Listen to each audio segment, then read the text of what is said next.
Vivek Ponnada, welcome to the podcast. Excellent. Thanks, Robby. How's it going?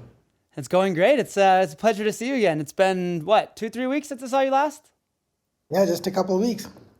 Yeah. And where are you at now? I can see that you're not at home, or maybe it is at home. Yeah, I'm traveling. I'm in Calgary. Home is Vancouver, Calgary. BC, right? But I'm in Calgary for work. Yeah. You are Mr. Global. You've always been like that. You've been traveling around your whole life, I guess, huh? Well, less international these days, though, because I cover Western Canada. That's my day job. So most of my travel is within Canada. But of course, Yeah. conferences and events happening around the world. So it's good to travel once in a while. Yeah. Right. Cool. Well, nice to see you again. Um, Electrical engineer with 24 years of experience within industrial control systems. Board member for various ICS communities, and there's a lot of them, so I'll just leave it there. Co-lead for the top 20 secure PLC coding practices project, which you presented last year at the same conference I met you at this year. That's And right. currently the regional sales director for Nozomi in Canada. That's And right. you are probably the most dangerous sales guy I know, because there's not any question that you can get that you can't answer yourself. So you're very scary. Well, the good thing is, if I have any questions, I can ask my SC, right? That's always a good thing about being a sales guy. People don't expect me to Yeah. answer, so no, that's great. If not, I can always ask someone. Yeah, right. Well, cool. So you've 24 years experience within, OT and ICS.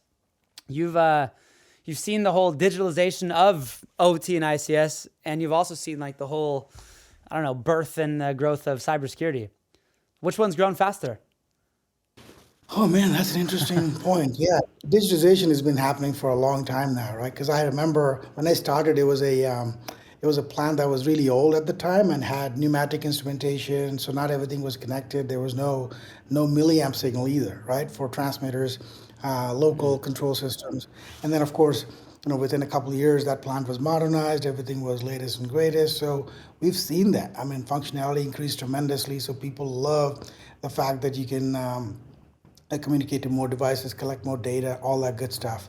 Cybersecurity, though, on the other hand, especially in OT, it was happening kind of in parallel, but most of us were oblivious. I mean, people that were actually in the ICS space, even today for that matter, of a lot of ICS folks, our priority is the control systems themselves, right? Configuring, programming, maintaining the plans, making sure the operations are happening 24/7. That's the priority. Security still happens to be somewhat alien for most of them. So that's why these two have been parallel tracks, really. Hmm. Well, one way to look at it is it's good that we don't the OT guys don't prioritize security 100 billion%, because maybe the lights wouldn't be on all the time.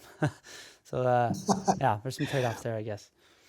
But so you recently spoke at the industrial security conference I just mentioned, and your topic there was, can the cloud fundamentally revolutionize OT security? And That's right. and that is the $1 million question for today. So for those of us that have bad time, what's the answer? Yes or no? I guess the simple answer is yes, I think, right? But of course, there are so many people that believe otherwise. It's one of those things that we have to see how the road, the path takes us towards, right? It's an interesting situation where IT has moved so many of their workloads to the cloud, and OT has to a certain extent, but not necessarily operations, because we need real time deterministic operations, right? So it'll be interesting to see how much cloud is going to be utilized within OT. Yeah. And just a little bit on your background. I mean, I was looking at your LinkedIn here. You've been in oil and gas, other energy production. Most recently, before Nozomi, you're in a water sort of organization. So you've pretty much seen Right. the whole breadth of all these different systems, right? Yeah, mostly from the operational perspective, right? So control systems, implementation, operations, and maintenance of the equipment. So that's been my background prior to focusing on cybersecurity. So when I came to cybersecurity, I was learning the new lingo of security and IT, right? So two distinct things that you have to learn when you're transitioning from a traditional ICS space. And some people like it that way. Some people like the fact that you can learn new worlds and kind of bridge the gap. Other people want to stick, with their experience and expertise within ICS. But I think going forward, Mm. a lot of these technologies are more and more similar. The operations will still retain some uniqueness, but for the most part, the Mm, technology used for interfacing, collecting data, showing on the operator's console, all those things are very much similar to IT. So that's why the security of OT systems has become, more and more similar to how IT does security. But of course, we have a lot of mm, nuances. And that's why uh, folks that are OT security specialists still are required, because we are the ones that are highlighting the necessity of something that's unique in OT security, right? yeah. Speaking of nuances, like whether you're in oil and gas or water or whatever sort of, big machines making lots of noises that you're using, is applying security to those branches, is it the same or is it different? Well, I have a story to tell. Maybe this will help a lot of people connect the dots, right? So, Yeah. OT historically has been like our people have been mountaineers. So, we had a beautiful hill. We lived in a small community. It's a rural community. We didn't need roads because, it was a mountainous area. And we had, no cars, no need for cars, because you could just, walk to the neighbor's house and life was good. We were farmers, mountaineers. We were happy and content. Then someone discovered that you could do skiing downhill, from one of these mountains. And so the area became popular. More and more people started visiting. So roads were built. Suddenly, I couldn't just go to my neighbor's house because there was a road in between, right? So I needed a car. Mm, So now some people still want to retain the old ways of living, still want to retain the hilly, mountaineering type of world, but that has been lost a long time ago, right? So now we're pretty much part of the rest of the area. We all have cars. We all have to use them to go to the neighbor's house, for example, or to go to the grocery store. That's the similarity in OT as well.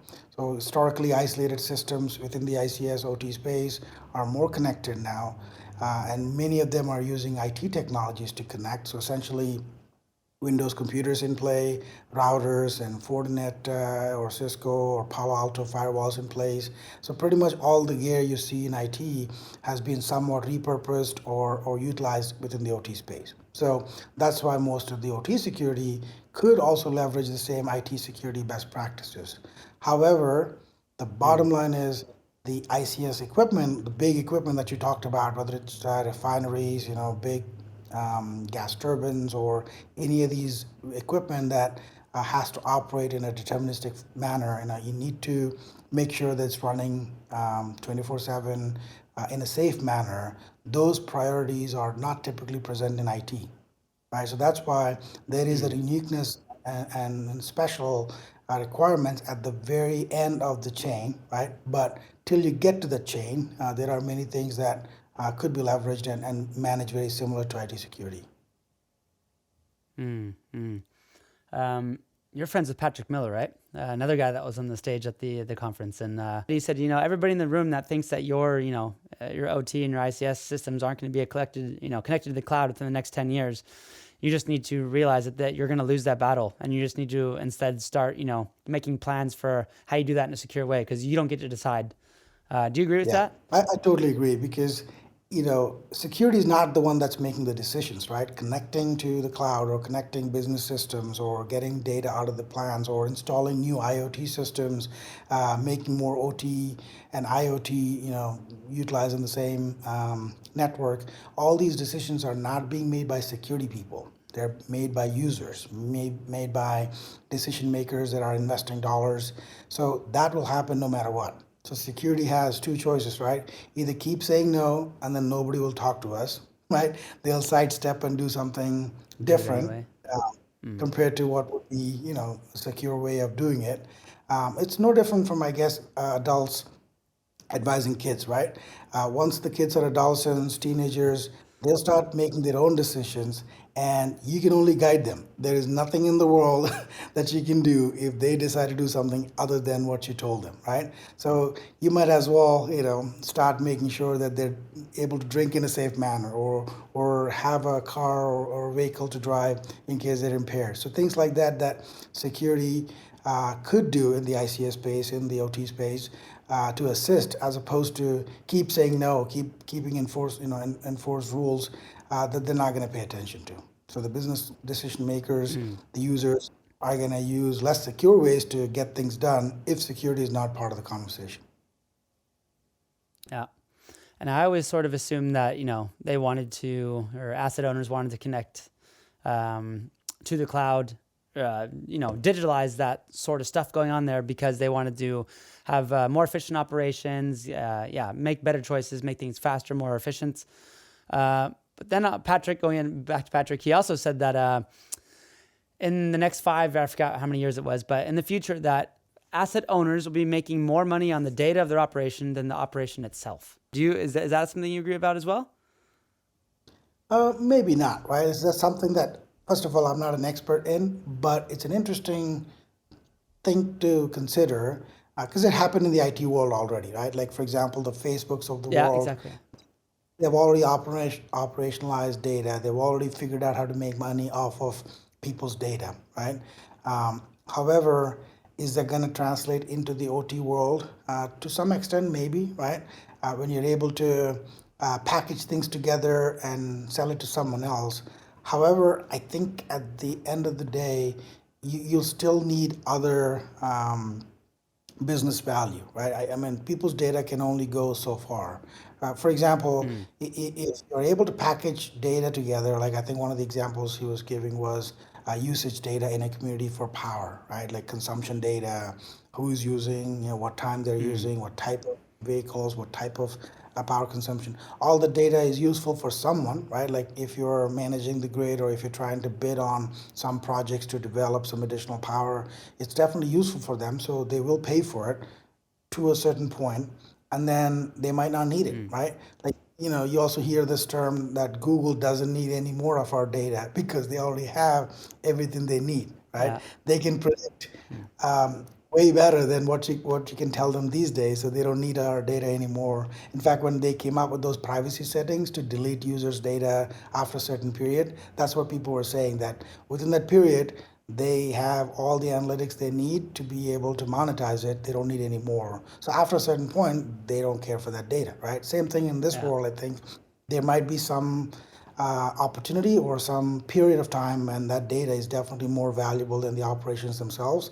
But then that moment will pass, and then they don't need that anymore. The reason I asked that question is if you're going to start doing that data, it's you need to eventually use the cloud, I guess. So that would be the preferred method to go about doing that. So that's just one more reason to actually make this sort of transformation. You agree? Yeah, I think cloud and data storage, that's a given, right? If you remember the slide that I presented where I talked about the different versions of cloud usage, right? So what does each of cloud mean, right? Is it cloud native? Is the far end versus cloud hosted in the front end, where you're just storing data, all the way to cloud native, as in everything is done in the cloud, right? All the data is in the cloud, everything is done in the cloud. That might not happen within OT, but cloud hosting exists today, right? I don't know of a single plant that doesn't store their plant diagrams or user manuals or troubleshooting guides or anything in the cloud. And in many places, even historians, even the I guess process data, and many of that is stored in the cloud. It might be a private cloud, right? Just hosted on-prem, or maybe for an individual organization that might be their own cloud, but it's already in the cloud, right? So hosting data in the cloud, doing things in the cloud, that's a given for sure. However, are we going to move to the cloud, as in everything happening from the cloud, essentially cloud native? That might take time and might only be applicable for certain OT segments, not all of them. So what are asset owners actually worried about? The security guys that are responsibility for security of OT systems. What are they actually worried about? What are the good concerns they have, and what are some of the more like, okay, you got to get over that because that's not really a issue anymore? Yeah, I think that's an interesting question. What people are concerned about is not always related to, because people are not that great at risk assessment, right? In general, when you put things on paper and you say, hey, here are the 10 things to be worried about, and then actually prioritize them based on analytics or math or actual risk analysis, you might come up with an order, right? These are the 1 to 10 items, and you put that in front of any human, their perception would be way different, right? For example, insider risk is almost always underestimated. Like most people say, oh, no, my guys are not going to do it, or I respect all our folks. Well, that's all true, but insider risk has so many variants, right? So they underestimate that. Similarly, cloud connectivity. Right now, a lot of the OT or ICS practitioners overestimate the risk. Right? They're like, oh, cloud definitely means risky. Well, yes, if you do it the wrong way, it is definitely risky. However, there are many ways to secure the cloud, right? So work with your IT team, incorporate best practices. You can get to a much more secure, much more robust, kind of like Microsoft Active Directory, right? So even Microsoft themselves will tell you on-prem Active Directory is a bad idea, right? Azure Active Directory is the right way to go, right? So there are more secure ways of incorporating cloud in your systems. However, individuals, will have their perception probably very different, especially in OT where, we're typically behind the curve in leveraging these technologies because we don't necessarily have to be at the bleeding edge, right? Because our priorities are different. Like in my Hill example, we didn't need the fastest cars because we didn't have to travel much distances or we didn't have to travel at all in a car. So that's why our priorities were different. But yeah, in terms of what are asset owners really concerned about, it's always been the same, right? Operational efficiency, safety, and reliability of the operations, right? Protecting the environment. So these things have not changed. Security happens to be one of the reasons why those things can be impacted. Otherwise, they wouldn't even worry about it, right? Like if security has no connection to letting the plant down or impacting safety or reliability, they wouldn't even bother about it. So the priorities for Mm. operational or asset owners have never changed in the past, many, many decades. Mm. So what I'm kind of hearing is if you just follow the best practice, just like you're supposed to do in IT, follow a patch or follow the basic things that we've known we should be doing all these years. They haven't really changed that much. If you do that, then you're pretty much shouldn't be too worried about it. Is that safe to assume, or is it a little different in OT than IT? I mean, as you know, in security, right? It's not a destination, it's a journey. And every day you have to do the same thing Yeah. over and over again, right? Just like in operations, safety is not something you just say it's done, right? So I wake up this morning, I still have to be safe. Like right now, it's minus 17 C in Calgary, so you have to make sure that you wear the right kind of boots. You're not skidding. Just protect yourself. That's a day-to-day thing. Same thing in security, right? Mm. Best practices to implement during a project is great, wonderful. That has to be done. However, after that, you still need to keep continuing the best practices, right? Keep using MFA, keep using, all the other security tools that are in place. So it's never a done deal, right? That part is also very tricky for a lot of ICS practitioners because, again, if you're not thinking about security as a similar situation to safety, you might think, oh yeah, we implemented this security project, or we incorporated this firewall, or we implemented this tool, and we're good. Well, no, it's never good, right?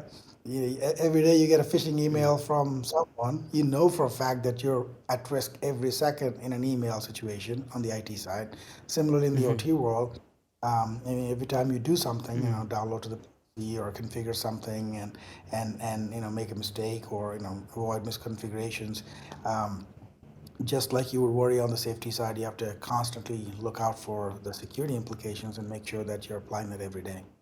I was in a discussion the other day, discussing about like having modern security tools in an OT environment, like a modern EDR tool, and the client was saying that like we need to have the old on-prem versions of those tools because we can't have them communicating to the cloud. Why is that a legitimate concern? Well, I think this is a fascinating period in this transition in OT, right? So if you think about the traditional OT systems that are segmented, let's say you take this ideal plan that's gone through a 62443 type assessment. They have zone and conduits. They have segmentation properly implemented, and they have compensating controls for all the things that couldn't be patched and everything. In that world, those OT systems are not directly connected to the cloud, right? So if you have an EDR tool that requires a cloud connection, it might not be practical to be implemented on that particular device. Maybe in some devices it can be, right? Like at the Purdue model, maybe at level 3.5, or maybe you have a way Mm. to do a jump host or something from the DMZ and still get access, or maybe you have a um, data diode kind of deal where you're able to communicate, one way and get those signatures or whatnot. So there might be some ways to connect to the cloud for those devices and have that EDR in place, like any other IT tool. Other places it might not be possible, right? It's just based on the design. However, if you're talking about a manufacturing location that's gone all in into the cloud, wherein they are leveraging the cloud for everything. In fact, their historians and HMIs and workstations have direct cloud connectivity. Again, it could be a private cloud, right? So for all practical purposes, cloud doesn't necessarily mean public cloud. So if it is leveraging cloud today, then there's no reason for them not to leverage cloud for the EDR or XDR. But it's a journey. Like not every place can do it because again, our standards and regulations allow for a distinction of isolating and segmenting away from the cloud. So if that's the scenario, then you can't leverage the cloud directly. You have to come up with another creative way. But in other situations where you are leveraging the cloud already, then it makes 100% sense to use the same thing for EDR. It's a really good answer. I remember in that conversation we were talking about the Purdue model. We were talking about, okay, jump servers but that client did not want anything about their operation connected to the cloud. Even that they were just like, even though it's not connected directly, even it has to go through the layers and everything, it's completely separated. Still didn't want Yeah. anything from his operation in the cloud. And that's why I kind of didn't get, because I was wondering, okay, what does the threat actor have to do then? Like what? Yeah. No, part of the conversation is, resistance to the cloud in general, right? Like we were talking about before, for lack of awareness or knowledge or even the best practices at that level. Like if I am the ICS guy and I've never implemented cloud, I think in my mind, best case is to stay away, right? But in this maturity model, as we're growing and developing and learning, and I think Joe Slovic asked the question about all the mistakes that people make on the IT side, right? Like think about cloud, for example, being down. AWS East being down, US East being down last year. So it's not like cloud is perfect today, right? I mean, it's never perfect. It's never going to be perfect, but the dependencies on cloud will cause other problems, even in the IT world, right? So IT is learning, and I'm hoping in the next few years we'll be able to come up with more resilient ways to manage it. And so OT will learn from it, right? However, today, for some instances, for some sites, and for some critical applications, maybe the best answer is not to connect to the cloud. But that's becoming less and less common, though, because what we're seeing is most modern tools are better by connecting to the cloud. They actually work better. They actually help you become more secure with cloud connectivity. So I think that'll win as well, right? Like especially when you can demonstrate analytically with concrete proof that compared to on-prem, again using that Microsoft Active Directory on-prem versus Azure Cloud AD, right? So if they can demonstrate clearly that the cloud connectivity is helping security, aiding security, and if it's the same with these other tools, they'll win, right? Because then there is no argument to be made against security. You're actually saying I can improve security by connecting to the cloud. Then, of course, more people will do it. But you working for Nozomi, which specializes in amongst other things, detection, right? Detection of threats in OT environments. Are you also seeing less this year, or I would assume that you're seeing more newer OT threats that are in targeting maybe that specific Ukraine region, right? But are you seeing less outside of that region, or is that? Yeah, that's an interesting question. We put out these threat intel reports, twice a year, right? And our labs team does research specific to my region. I'm not seeing anything less, to be honest with you. More and more events are not probably being highlighted because news cycle, right? Like if it's a ransomware incident that happens on another pipeline today, I doubt if it'll get the same news cycles that Colonial got last year, right? Same thing with ransomware incidents with hospitals and water treatment facilities and whatnot. I think those incidents are still happening. In fact, every report that I've seen, not only from Nozomi but other vendors, right, including Palo Alto, every single one of them, we're seeing either equivalent numbers from 2021, because 2022 is not over yet. Knock on wood. We have Yeah. another go. Um, but comparable numbers from 2021. So I don't think it's any lower, right? Granted, to your point, maybe some of the more serious nation state threat actors are focusing on Ukraine and maybe some other regions Mm. specifically, but the others, right? We have many other nation state threats and other ransomware as a service folks that are continuing to operate, that are continuing to do whatever they're doing, and from just my own personal, area in the Western Canada territory, customers are asking, and we've seen people saying, "Hey, we got affected, so what do we do next?" So those kind of questions haven't stopped. So in general, I don't think anything is less hectic this year, just because there's so much more money to be made. So more bad actors are definitely interested. They're still doing their thing. So it might be a few years when our infrastructure becomes more resilient. We are a little bit more prepared, and being down might not mean being down for a long time. So when we get to that stage, then maybe we'll see less and less of incidents. But right now, I don't see a downtrend in incidents. Interesting. Interesting to hear.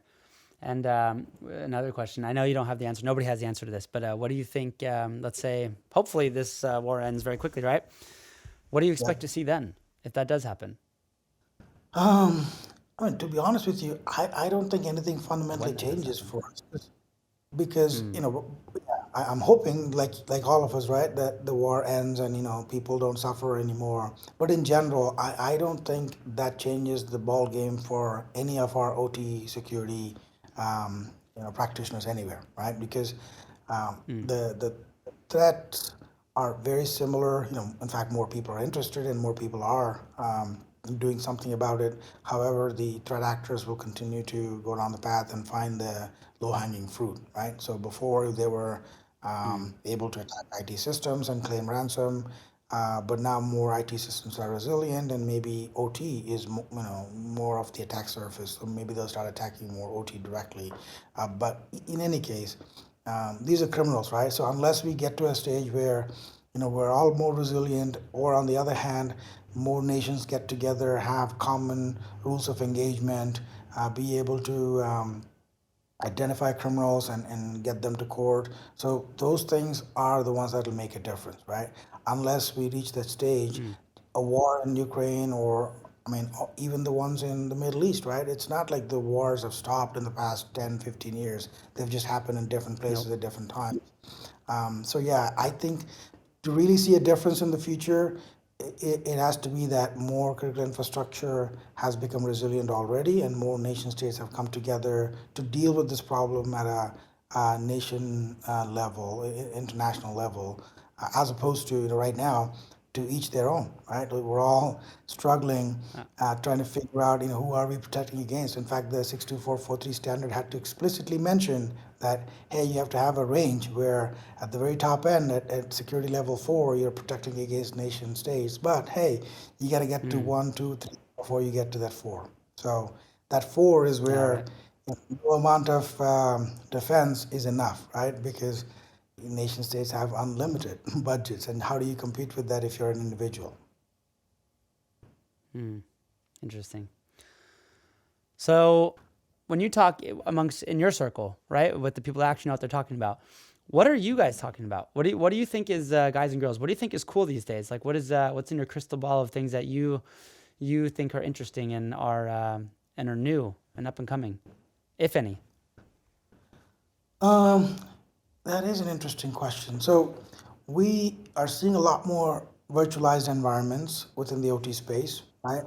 Um, Historically, most of the OT infrastructure, all the way from PLCs obviously to HMIs and workstations, everything was some kind of local on-prem solution, right? Not a lot of them were virtualized, but we're seeing increased virtualization at that Purdue level too. So pretty much everything there, especially in the next couple of years, is going to be all virtualized. So it just helps In management, patch management is going to be a lot easier to comply with some of the newer directives. TSA directives, for example, is going to be a lot easier if you're able to patch.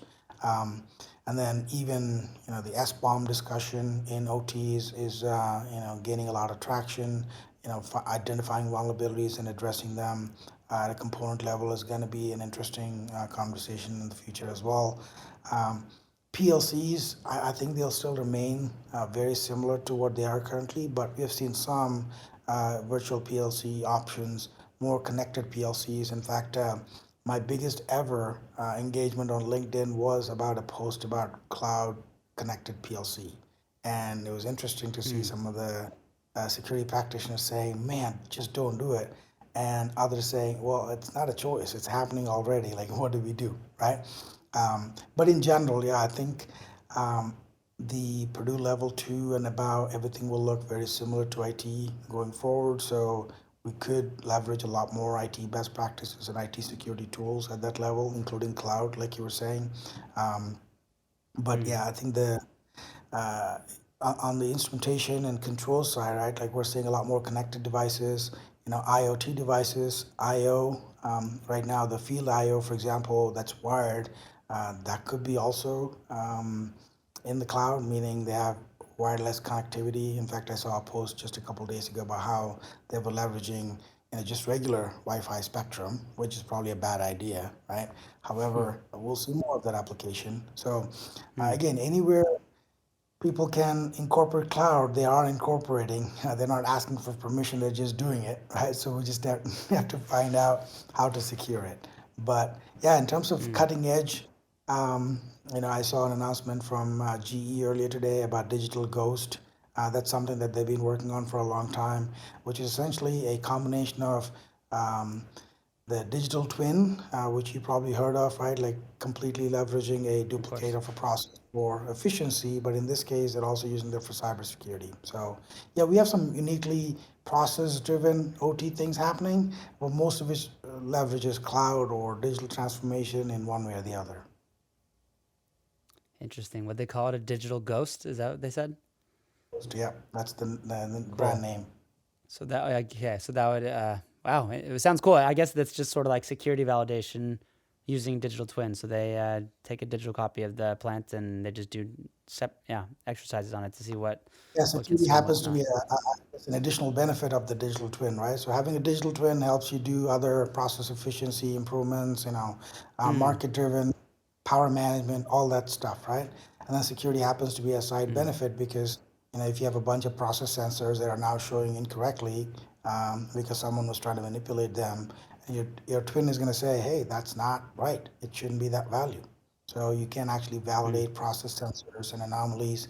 Of course, in their case, mm. their expertise and experiences on gas turbines. So I think that Digital Ghost is pretty much connected to power plants and gas turbines in general. But that type of concept might become more popular across the board for other process and other applications.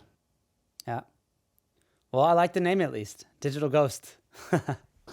Definitely, I'd they buy did it. a branding. Yeah. Well, thank you so much for your time and for sharing your expertise. I hope I don't have to wait a whole nother year to see you again, but if that is the case, I'm still looking forward to it. Well, come over to sunny Vancouver, and then we'll have a beer. Yeah, I'd love to, but I just have to wait for it. So it's not minus 17. I don't have the boots for that. I haven't taken them out of the attic yet. Promise, Vancouver is never going to be that cold. Calgary happens to be that cold, but Vancouver is very much similar to what you're used to in the Nordic countries, right? So you'll be Cool, totally cool, at home. cool. Nice. Thank you very much again, and we'll see you soon. So good talking to you, Robby. Bye now. Ciao.